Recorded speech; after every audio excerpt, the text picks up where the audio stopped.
High school athletes in Ohio can now earn endorsement deals off their name, image, and likeness, at least for now. So Franklin County judge granted a temporary restraining order against a rule that bans NIL deals.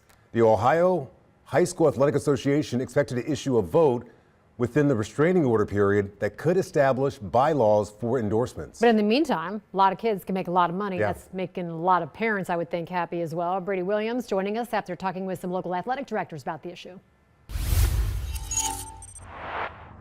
Yeah, probably only going to be a small handful of those students who will get this, but it could be life-changing money if it gets to that point. Now, how did we get here in the first place? Ohio is one of the last states in the entire country to allow NIL deals. We understand that a high school athlete up in Dayton actually sued because of this ban, stating that he and his family missed out on around $100,000 worth of sponsorships because he was not allowed to capitalize on his name, image, and likeness. This temporary order is a part of that.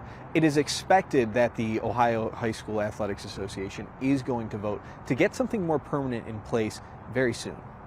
Knew that it was coming. I believe 42 states already have NIL. We've kind of been kicking it down the can the last couple of years, I think, really to see how this works out in other states. Indian Hill Athletic Director Brian Phelps says he's not shocked to see name, image, and likeness deals become a reality in Ohio. While there's a restraining order for only 45 days that will allow these deals, the Ohio High School Athletic Association is expected to release permanent bylaws allowing the practice soon.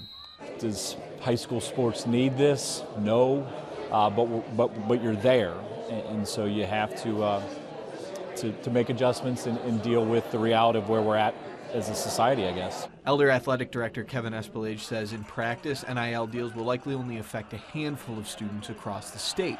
I think there's going to be an initial wave of outsiders thinking they can have an effect on a high school athlete and kind of hold on to their Al Bundy-ness.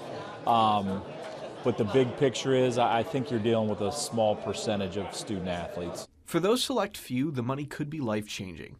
On3, a website that tracks NIL deals, lists the two highest paid high school athletes as making $1.9 and $1.8 million each. University of Cincinnati Director of Athlete Influence Eddie Taylor says these deals can put pressure on students. Because even as a high school athlete, there's so much going on. If you start doing NIL deals, you now have contractual deliverables you have to do.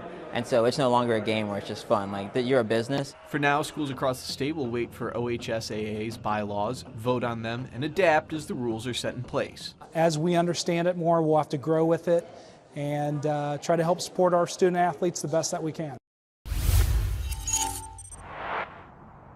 So the timeline on this, OHSAA is going to meet tomorrow, Thursday. They're going to be drafting up the language for these bylaws. Those then get sent out to all of the participating schools.